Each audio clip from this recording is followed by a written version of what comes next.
In the first part of this video, we looked at the solopreneur business and its business structure, as well as some of the challenges to be found at that stage. In this video, we're going to start looking at what things we can do to overcome them, how we can start mapping out an org chart and a business structure for that solopreneur size business so that it can start expanding and sort of growing to the next phase, which is a micro-sized business. All that in this video coming right up. Let's go. Hit it.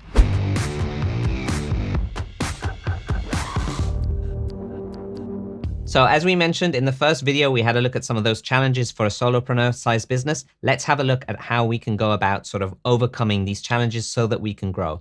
The first thing that I always tell people to do is sit down and map out a business structure or an organizational chart for what your business would look like in 3 years. Sit there and really think about what are the kind of roles. We've spoken here about the essential functions of a business, and we've broken down in the previous video the 4 main pillars in terms of the CEO pillar, the product pillar, the customer pillar, and the business pillar in terms of how they all interact with each other so that a business can function as it should. Now, what happens is that we can start breaking down within each of these pillars what's inside them. So as we mentioned, the product pillar will have basically the development of the product or service. So we've got R&D pretty much. We've got then the production of the product or the service, so production, and then we've got the delivery and the distribution of the product or service.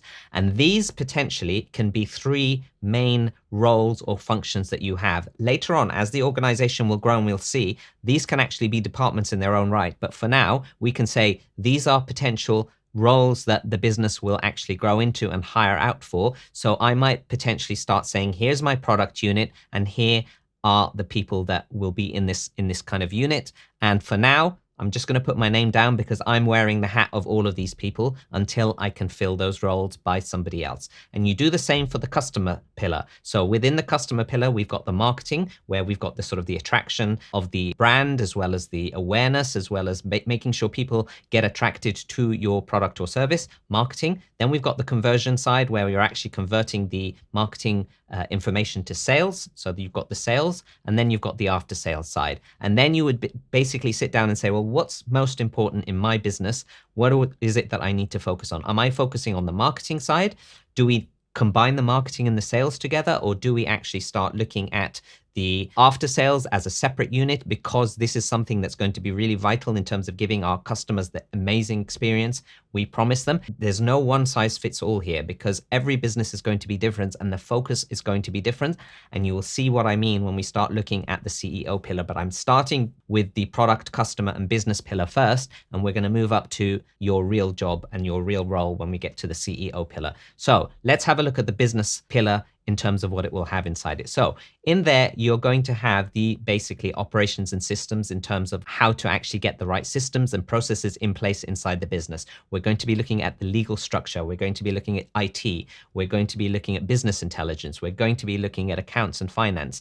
There are a whole bunch of things that you're going to be sitting there and saying, these are things that need to happen inside my business, and these are the roles of other people, as well as admin, of course, to make sure that everything is working effectively and efficiently. So sit down, map out what your business structure in terms of the functions of the business will look like in 3 years, and start mapping out an organizational chart. We've got a link down below where you can actually download a PDF and you can actually walk through it and see different examples of what different organizational charts can look like. But what we want to do at this stage is we want to understand, right, here are the functions inside the business. Now, let's have a look at the CEO pillar, because this is what we need to do to start getting ourselves out of the challenges that we had and we mentioned in the first video.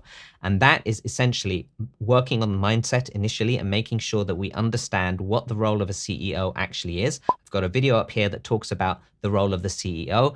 And essentially, it breaks down to making sure that you develop the right strategy and communicate the right strategy, build the team, as well as make sure there's enough cash in the bank, and then make sure that you develop yourself and carry on and make sure that everything's executed pretty much. But what I want to focus on in this video specifically is, right, we've had all of these challenges that we mentioned in the last video, including underpricing, including lack of strategy, including overwhelm and burnout, including lack of delegation, including lack of systems and processes. What are the things that we need to be focusing on as a solopreneur business to be able to sort of get ourselves out of that? Well, the first thing we need to do is we need to sit down and make sure that we're in the right market and we're in the right niche and we've got the right product or services that we're going to market, and we've actually identified what our unique value proposition is so that we can be competitive. And all of this will come initially from making sure that we start looking at the strategy of the business.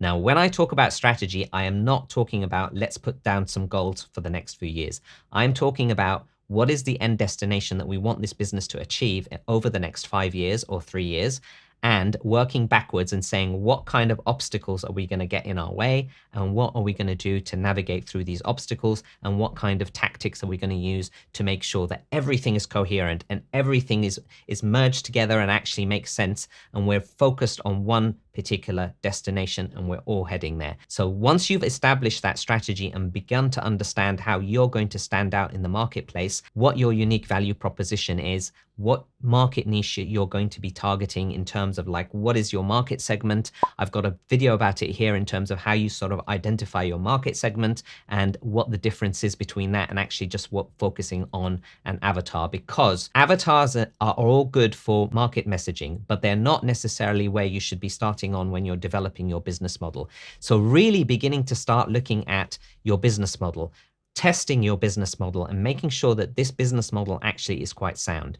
Also, begin to identify what types of products and services you can introduce so that you can have a portfolio that's actually bringing you the right cash flow initially, but you're also investing time in developing things that will add value to the business later on. The most important thing as well in all of this is making sure that you've got enough cash in the bank. And that means you need to start looking at your finances and you need to start looking at your budget. And if that means you need to hire an accountant or somebody who's an expert in looking at those things and giving you those numbers so that you can make decisions out of them, then so be it. So this is one investment that you should be starting with, along with potentially delegating out a lot of the tedious admin work that you don't want to be doing so that you've got enough time to start focusing on the business. The important message that I wanted to talk about in this video here really is to break out of that solopreneur mindset, because the solopreneur mindset is a mindset that really has a capacity level limit where you can only grow a certain amount because you're one person,